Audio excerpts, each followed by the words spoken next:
What is up, guys? Smooth here, back with another Minecraft video, and earlier today we just got the first snapshot for Minecraft 1.10. This is especially surprising considering Minecraft 1.9 was released recently, and they actually added quite a few new features in this snapshot.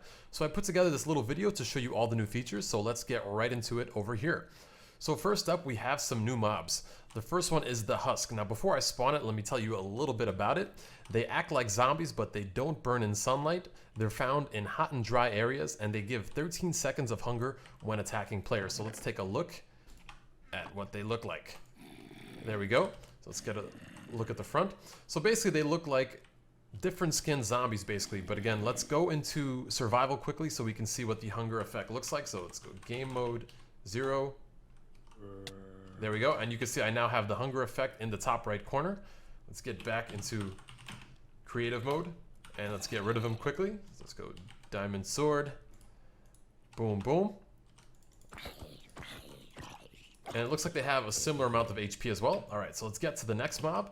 The next one is called strays. So they act like skeletons, but they shoot slowness arrows and they drop slowness arrows as well. So these actually are not immune to sunlight. So I have this little overhead thing over here. So let's spawn a stray. And again, they look similar to skeletons, but they have some clothes on. They just have like worn out rags, and they shoot slowness arrows. But you guys get the gist of what that's like. So let's just get rid of him quickly. There we go. And we got our arrow of slowness just like that. One of my favorite features of the new snapshot is that they added polar bears. So polar bears are neutral mobs. The cubs are peaceful. The adults are neutral unless cubs are nearby. I believe the radius for that is 16 if I'm not mistaken. And they have a couple drops as well. So let's spawn them here first. All right, so let's get this guy over here. So this is the adult polar bear. Again, let's go into survival mode quickly. So you can see that he's not going to attack me. Again, I can go near him. There are no problems. But let's spawn, let me just go back into creative. Let's spawn a couple more till we get a cub. And we're not getting any cubs at all. Oh, there's one cub over there. So I'm surrounded by a bunch of adults. This is going to be probably a quick death, but let's do it very quickly.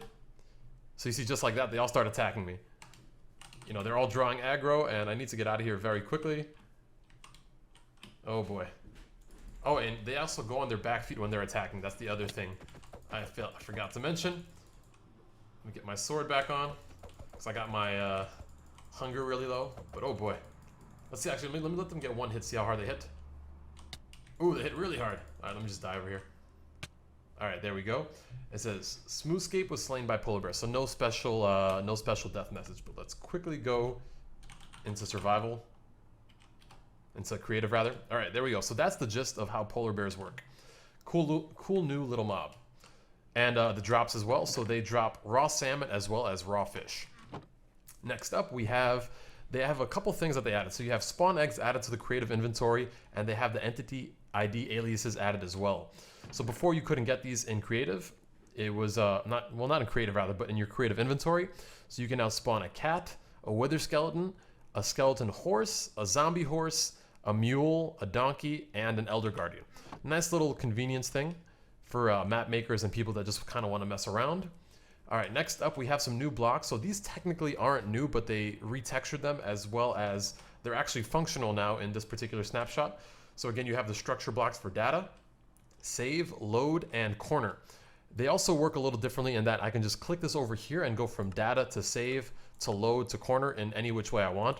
Now, to actually explain how all this works, it's kind of a handful. Like, this would require its own video, but the gist is that these are basically blocks that you could put down and then they'll load certain structures for you. All right, and they also added something called a structure void block. It looks like this in your inventory, but it's actually completely invisible. So that's what it looks like right over here. That's also something else I'm going to show you guys in a second. You'll see as I walk up to it, I just kind of hop up. I'll explain that a little bit later in the video. Some more blocks. So now we have bone blocks. So this is what the bone block looks like. Basically a mostly white texture, and it's created by putting 9 bone meal together just like that. Another new block is the magma block. So this is you take 4 magma creams just like that, and it will produce one of these. These are spawned naturally inside the Nether at the moment, and they do have a couple of features with them that are pretty interesting.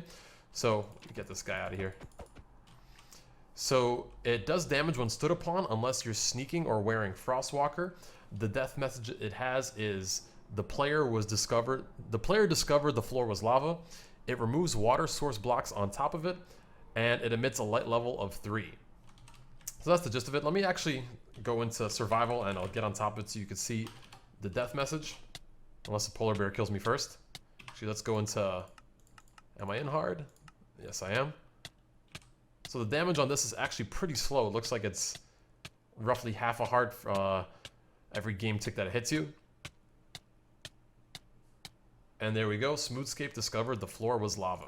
All right. Let's go back into creative. All right. Next up, we have 2 new building blocks only craftable from nether wart. So you have the nether wart block itself, which is crafted by using 9 nether wart. And you have a red nether brick. So you take 2 nether bricks and 2 nether wart in a kind of a cross fashion, and you'll get one of these. These both look pretty cool. I like the aesthetics of this. I really like the aesthetics of this block. This probably might be one of the best looking blocks in Minecraft at the moment. All right. Next up, we have gravity affected blocks now emit downward particles. That happens if they would fall when updated. So I basically spawned 2 tall grass under these blocks over here, and you can see they now have particles under them. So if I was to put a block under them and have them update, they would no longer have these kind of block effects. You guys get the gist of how that works. Next up is one of the coolest features that's been added to the game, and there's a whole handful of these. So now you have something called randomly generated fossil structures. Now they're not technically called fossils yet, but they basically generate different bone structures, and they spawn underground in deserts. There's a handful of different spine structures like this. You see, it kind of looks like the ribs of some like dead animal, but they also have some face ones and a couple other ones. I just made this one by hand, but this is sort of how they look in general. Next up, we have the auto jump feature was added, and it's on by default. So you'll see if I just walk near this block, I automatically hop on top of it. Now, even if I go sideways, you'll see you pretty much automatically go up to it. So it's a pretty cool way of just going up mountains. So if I was to like run over here and I'm just holding forward, I'm not pressing jump, you automatically hop on everything. So it makes going up mountains a lot easier. I'm not a big fan of it for the most part, only because if you're in a crucial situation, there's sometimes that you don't want to automatically jump. And again, you see it's very like, I'm just tapping my W key right now and I automatically jump near it.